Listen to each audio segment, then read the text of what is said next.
শেখ মুজিবই আওয়ামী লীগকে নিষিদ্ধ করে দিয়ে গেছে। অতএব শেখ জিয়াউর রহমান হচ্ছে আওয়ামী লীগের দ্বিতীয় প্রতিষ্ঠাতা সভাপতি, সেইটাকে জন্ম দিয়েছে দ্বিতীয়বারের মতো।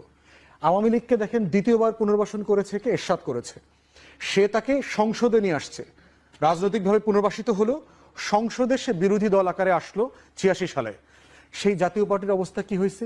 পিজা আর কেকের টুকরার মতো 6-7 টুকরা হয়েছে, খুঁজে পাওয়া যায় না এখন এই টুকরাগুলো কোথায়।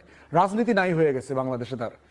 তৃতীয়বার আওয়ামী লীগকে পুনর্বাসন করেছে জামাত 94, 95, 96-তে একসাথে আন্দোলন করে বিএনপির বিরুদ্ধে 173 দিনের হরতাল, জ্বালাও পোড়াও, হেন কিছু নাই তা করে নাই।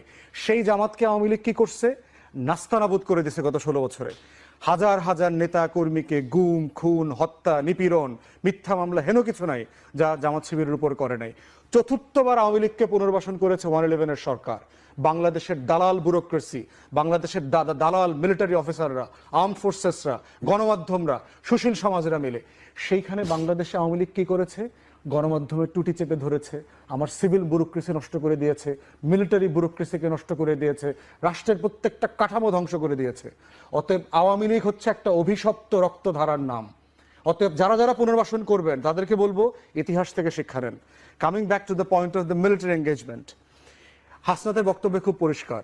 এই ডিজিএফআই এনএসআই এর গুন্ডামি, মাস্তানি, বদমাইশি গত 16 বছর থেকে আমরা দেখতেছি, কন্টিনিউ দেখছি।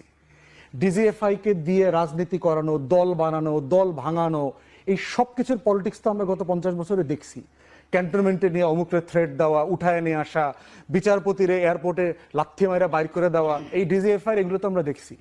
প্রশ্ন হচ্ছে টার্কিতে, ইজিপ্টে, পাকিস্তানে ওখানকার গোয়েন্দা সংস্থার এই কাজগুলো যেটা হয়েছে, তারাকে রাষ্ট্রকে করতে দেয়, রাষ্ট্র গড়তে পারে নাই তারা।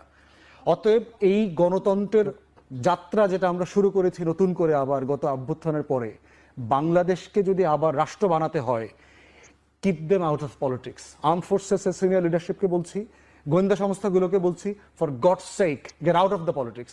This is not your business. ব্যবসা করা যেভাবে আপনার কাজ না, রাজনীতিতে মাথা ঘামানো আপনার কাজ না। আপনি প্রজাতন্ত্রের কর্মচারী, চাকর বাকরের মতো থাকবেন। Let the politician sort it out. রাজনীতিবিদরা, রাজনৈতিক দল ডিসাইড করবে কি হবে কি হবে না। আপনি কর্মচারীর মতো থাকেন।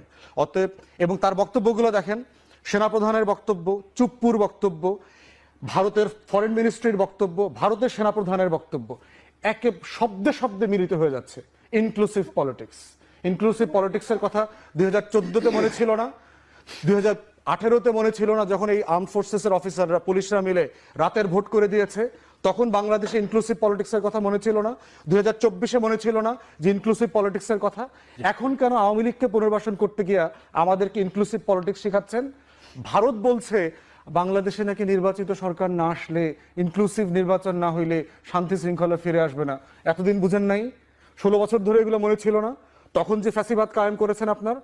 অতএব ইনক্লুসিভ পলিটিক্স কি জিনিস এটা আমরা জানি, আমরা বুঝি বলি আপনাদেরকে বলছি, gate out of politics. This is not your business.